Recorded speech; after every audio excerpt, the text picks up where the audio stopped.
6 a.m. with little sleep, and it's another crazy day. Whoever said that life is fair, they'd better not come our way. Pretty sure the muffler's gone, and there's just one thing to say. One look from you and you know it's true. I wouldn't change a thing. As long as we are sticking together, we can take what life may bring. We have to keep reminding ourselves there's laughter over crying. And if we think that everything's perfect, then we just be lying. Not every day is gonna have sunshine, but we'll keep on trying.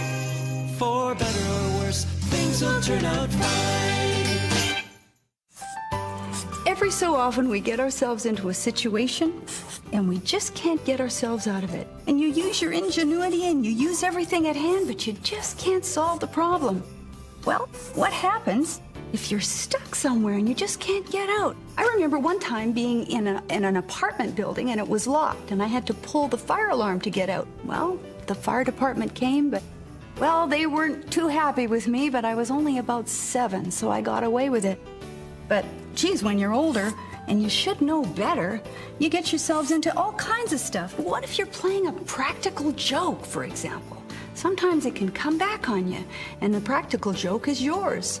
And what happens if you're on a deadline? You're older and you've got to get that work out tomorrow. Well, sometimes you just can't solve these problems yourself and you have to depend on your friends and family. And boy, when that help comes along, it's wonderful.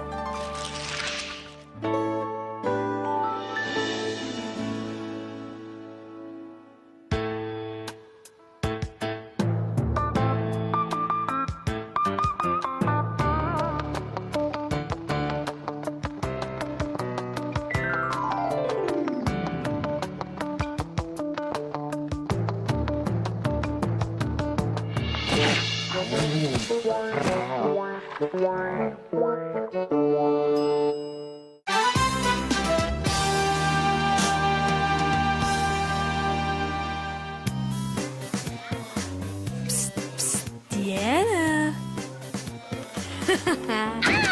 Michael! What is going on? Michael spilled my paint, Mrs. Hardacre. Did not. Did so. That's enough. Go and get a mop and bucket for Mr. Butts. Yes, Mrs. Hardacre. And you'll both be staying after school. Thanks a lot, Michael Patterson. Hey, it was your paint. Oh, you are impossible!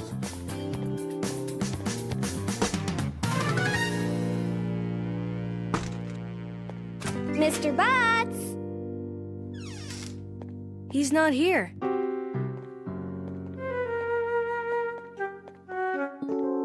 Mr. Butts! Mr. Butts! Wow, it's like a dungeon down here. Yeah, right. Well, he's not here. Let's... No, wait. Look. Wow, cool. Creepy. Yeah, like Frankenstein's lab or something. Or something. Well, no buts. Let's go. Ah!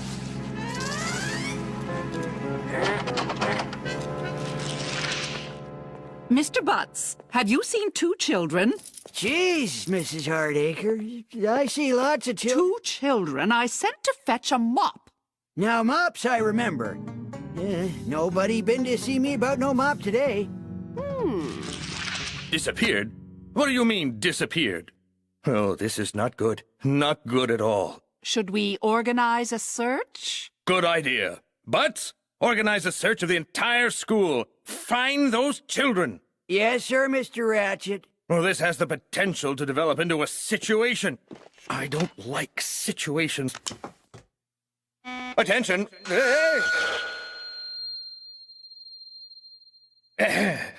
Michael Patterson, Deanna Sobinsky. If you can hear my voice, you are in school. Please report to the principal's office. Let us out! Let us out! Help! Help! We're trapped! Listen, I think it's the intercom. I can't hear a thing. That means they can't hear us. It looks pretty small.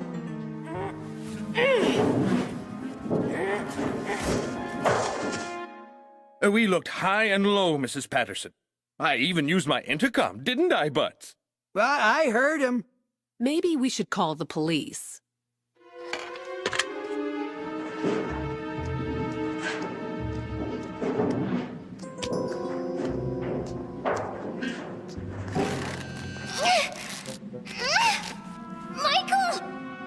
Michael, I can't move! Hold on, Deanna. I can't...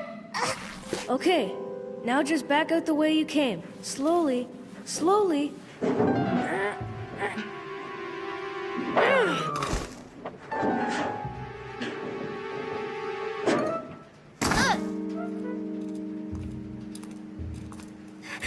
not going in there again. It was awful. There must be some other way out. There isn't. There's nothing down here but big, stinky, hot machines. That's it! Hot, stinky machines! Hello, I'm Officer McDougal. Mrs. Patterson? Yes. Don't worry, we'll find your boy. Did you bring a photograph? We looked high and low. I used my intercom. Ah, yes, the intercom. Any news? Have they been found? Not yet.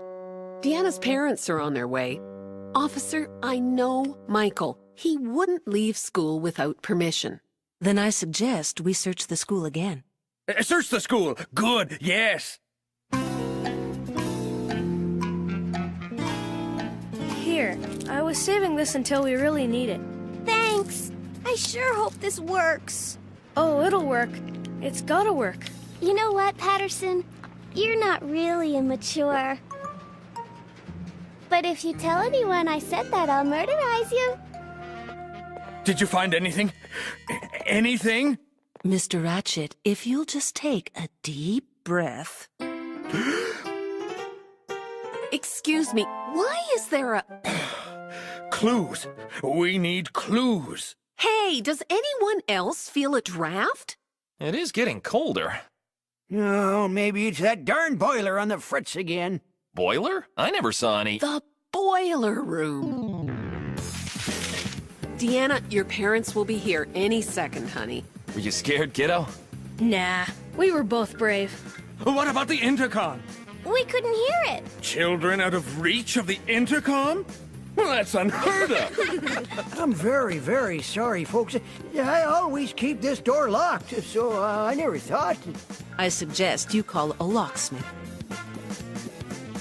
Anyone want pizza? You're all invited. Our treat. Yeah. Here. We could put a speaker here. But...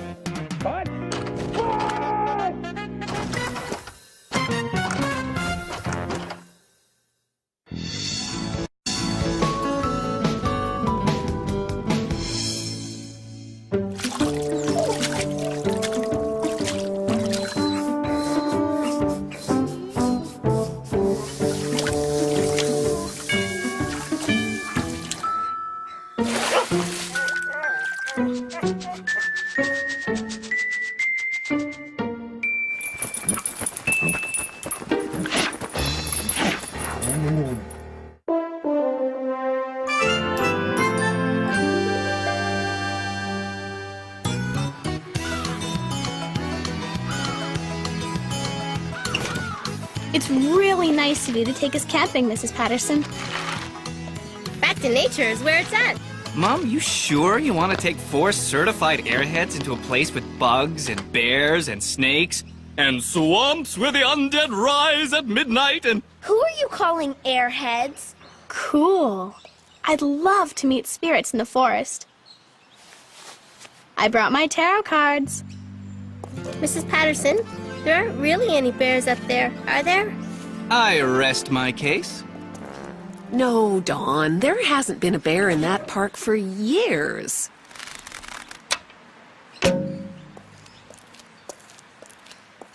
Where's Candace? She told me at school today that she hadn't even started packing yet.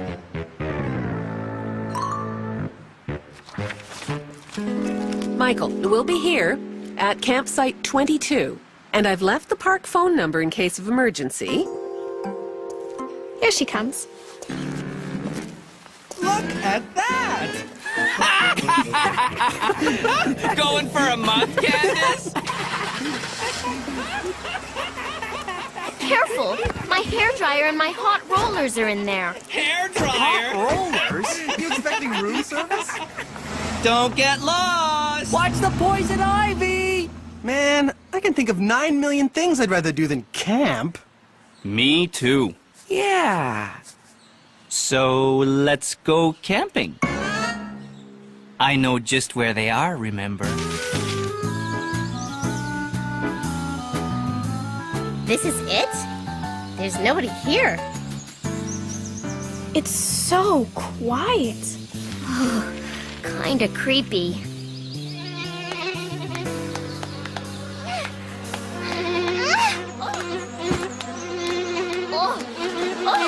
Leave me alone!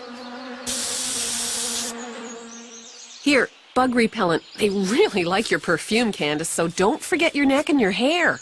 I don't want it in my hair.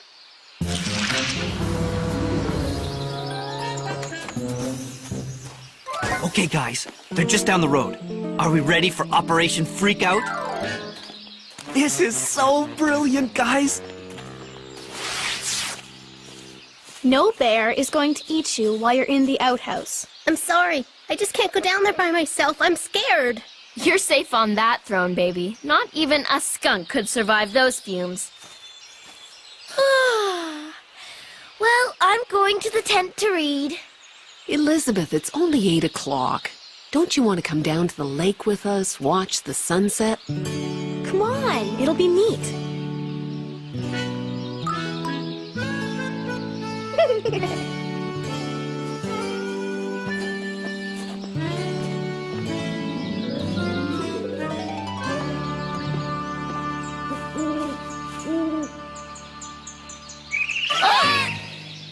Hey! Wait for us!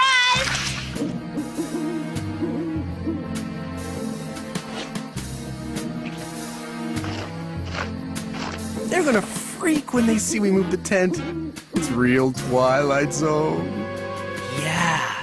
Now we wait till they go to sleep and deliver the coup de grace. Mike, your mom did say there were no bears here, eh? Huh? Hey, how about a midnight swim while we wait for them to get back? Cool off old Gordo here. It's not midnight. It is in Newfoundland. Besides, bears can't smell you underwater. And you're getting pretty ripe. Woo. Last one in's a grizzly's gut. Fire's burning, draw nearer in the dawning. Can we have a fire, Mrs. Patterson? I guess so. Mom, look! The tent! It's moved. What's going on? I want to go home. Somebody's been here.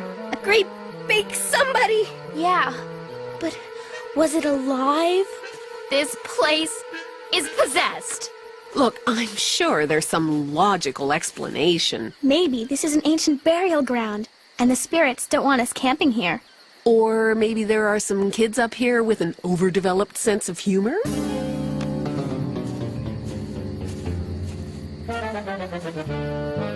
Girls, come and have a look at this. That's Michael's knife.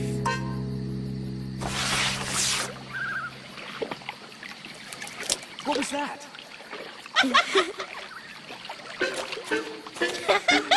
Something's out there, guys! Man, we're toast. You might be toast. I'm freezing. Maybe they've gone to sleep. Okay. Super quiet, guys.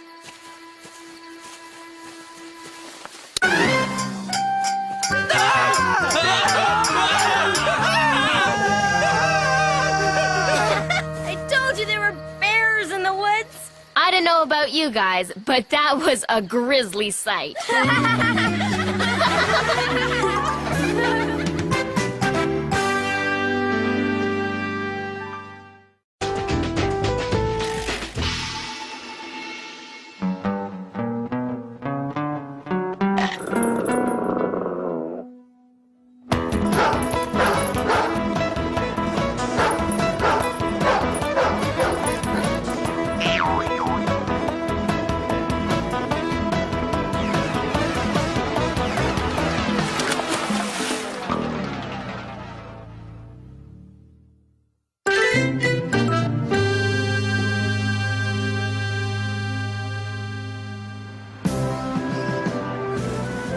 assignment is due when? Well, tomorrow, kind of. So, what are you saying? That you have today to research it and tomorrow morning to write it? You say that like it's a bad thing. Top of the morning, Mrs. Dingle. The Merry Weedmeister is ready to make you look astounding, which, may I say, you already do. I thought we were doing this in the afternoon. Well, we were, but I unexpectedly woke up this morning. I decided it was a sign. So come on up soon. But I'm not ready. Me neither. But if you get started now, we'll probably both be ready at the same time. It'll take me at least 20 minutes to set up. 20? You don't know much about women, do you? Okay, so my assignment is to interview someone who was present at an historical event. And you've chosen? Tommy Turner. He watched the last performance by a stuntman over Niagara Falls, just before the practice was made illegal in 1912. 1912? How old is the guy? Old. Yesterday? He died yesterday? It was very sudden. If you want to leave your number, I can let you know when the funeral is. That won't be necessary. Our condolences to all concerned. I'm sorry, sir, but this is the Historical Society, not a personnel pool. What we have here are documents concerning historic events. If you want to find out about the people who actually witnessed them, well, I don't know who can help you there. Excuse me? I think I can help. You mean you know someone who witnessed an historic event? Fellow by the name of Charlie McNabb.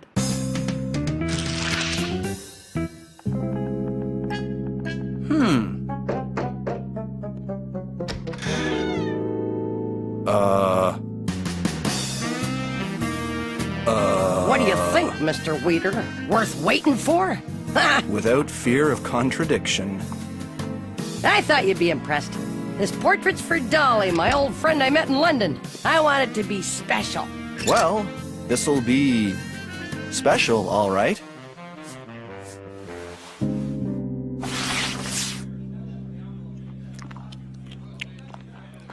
Excuse us, the guy at the cash told us you were Charlie? Is that right? Oh, thank goodness. Listen, you'd do me a real favor if you talked to me for a few minutes.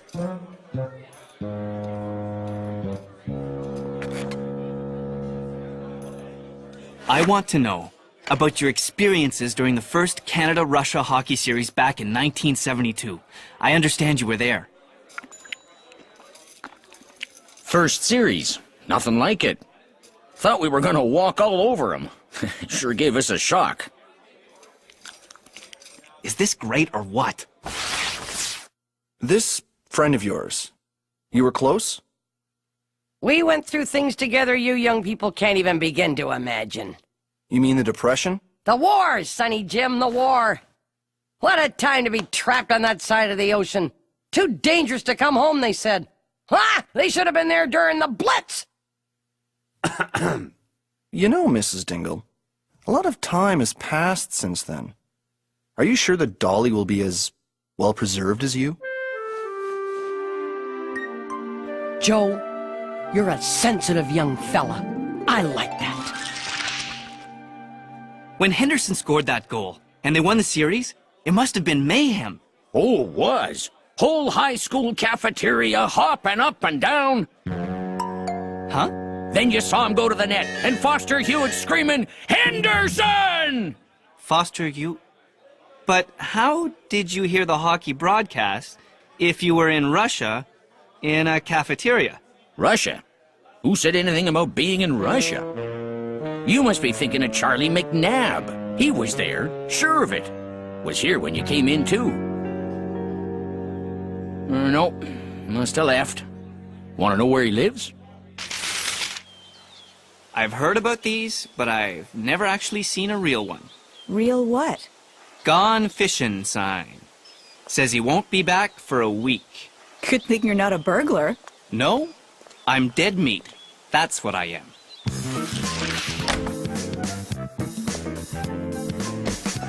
Michael! Deanna, come on up. There's something you just got to check out. May I present, in all her glory, the former temporary, honorary Air Raid Marshal of the 3rd Precinct in London, our very own Mrs. Dingle. Uh-huh. This brings me back to the good old days, when me and Dolly would blow whistles with the best of them. Mrs. Dingle, would you say you were, I don't know, a witness to history? Witness? Honey, I made history. You want to hear some stories? Why don't you two go out for dinner?